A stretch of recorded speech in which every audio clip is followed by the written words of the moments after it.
लो भाई ये कीर्तिपुर नगर पालिका वार्ड नंबर 5 कृषि निवास में सरबाही निवास में अपनी स्वागत बा बाराखरी कथा प्रतियोगिता के पुरस्कार ले आयल बेला में यहाँ अहिले 4 चरण लगा दिए अपनी यहाँ स्वागत बा। धन्यवाद दाजु मैं फिर हजुरको निम्ति घर आइनु त भोजी गएर बाबु सबको जान्छ भेटघाट जे हस दुई तीन दिन के बैठाए एकदम यादगार दिन अपने की दुठो थारू भाषा में कथा संग्रह आई नहीं गरु बुडु ठा तो अब चाहिँ नेपाली भाषा में चाहिँ प्रतियोगिता में भाग ले ली कसी महसूस हुआ? ये तो हो पहले तो भाषा में पकड़ नहीं हुई कारण से थारू भाषा में लिरोसी लगना लिखना अपना भाषा बोलना भाषा भी सहज लगना तो नेपाली भाषा भी तब स्कूल में तो पढ़ जाए तो उसके साहित्य क्षेत्र में ये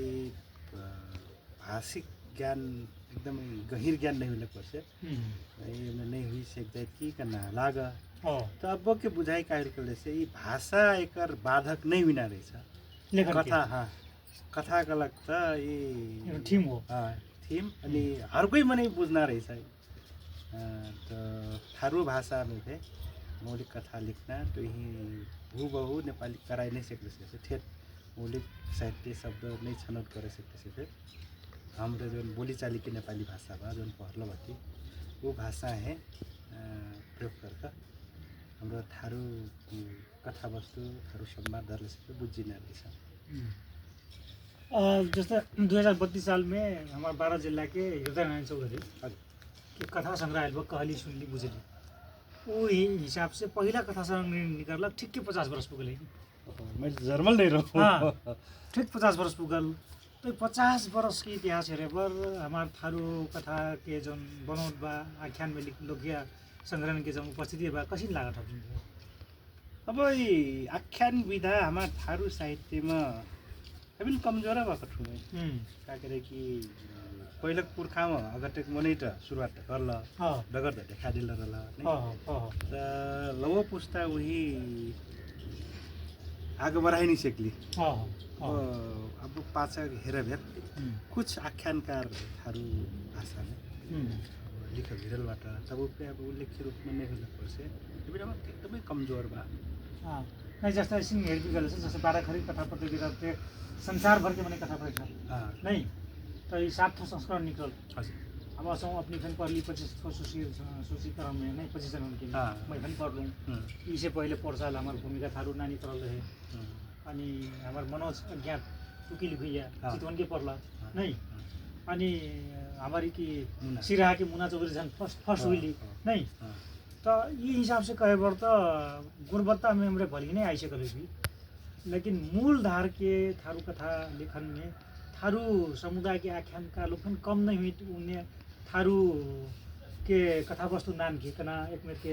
हमरे कह सकते कि नहीं सकते एकदम मजा से ताकर कि ये जो 7औं संस्करण सम आइसम थारू कथाकार लोग कथा उपस्थिति देखाइला र फे कि प्रथम थियो बिलबाट टप 25 भित्र के पर्ला नि तो हिसाब से थारू कथाकार लोग थारू भाषा में फिर लिखना नेपाली भाषा में लिखने से मूलधार के साहित्य में मूल्यांकन बिना सजिलो बनाए अपनी कहीं ना अभी कथा संबंधी योजना का भयो जैसे बीच में थारू जोड़ा करने कर ली फिर ओकन तैयारी बा फिर भी जैसे 12 खरी कथा में जो 25 में अगर उत्साहले अपनी छुट्टे नेपाली भाषा में संग्रह हारी नन्न चाहिकन एक मेरे बुझाइ हुई बाकी किसी हाँ अब जन मेरे के जो कथा 25 भीतर भर के शरीर में मतलब के ताकत जुर्मुराए ये नेपाली भाषा में लिखा सीख जिना रही है मैं सीख डारम जैसे लगा अब ये तो मोर अब सिखनौती रहा अभी गुणात्मक हिसाब से सबको साहित्यकार करने से उनके सरसल्लाह उनसे सलाह सुझाव लेकर देखा लिखला से नहीं मजा नहीं रही करना हो मोर एकर कारण से हाली जो अब नेपाली भाषा में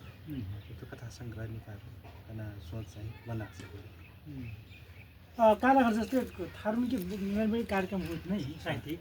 त उहाँ मुक्तक वाचन कैना कविता वाचन कैना गजल वाचन कैना लेकिन आख्यान यी कथा वाचन कैना ओतना नहीं सुन जाए जैसे भक्खर थमरा साहित्यिक सकी फेरि के हमरे जुम मीटिंग कैली शत्रुघ्न चौधरी जी मैठो कथा सुनाउ गए कला तो सहजकर्ताको लागि 9 टाइम नहीं मिले तो हमरे ये कथा विधा है थारू भाषा के कसी बढ़ाई पाउँ सकते हैं छोटा चल्ला अब यम्न जस्तै कि और जुन कविता अनि गजल मुक्तक यी समय भेट छोड्ना अनि छोट समयमा मजा से देह बदल संदेश सहजै देह सिक्दिना वर्षे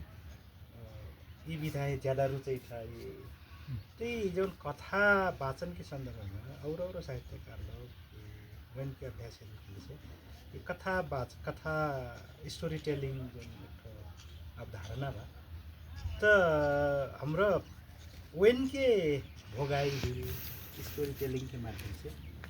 उनके कथा वाचन करना शैली हाम्रो वैसे के अभ्यास कर सकते तब ओकरला टाइम भर दान से लम्बा बढ़ाई पड़ी तो ओकरला हुई सकता एक ठो मीटिंग में या कोनो कार्यक्रम में 5 ठो कथा सुनना लेकिन वो कथा के टाइम लिमिटेशन 18 मिनट भीतर में वो कथा के मैसेज देख पड़ना तो लम्बा कथा वाकल से वही छोटकरी बना के 18 मिनट में डाल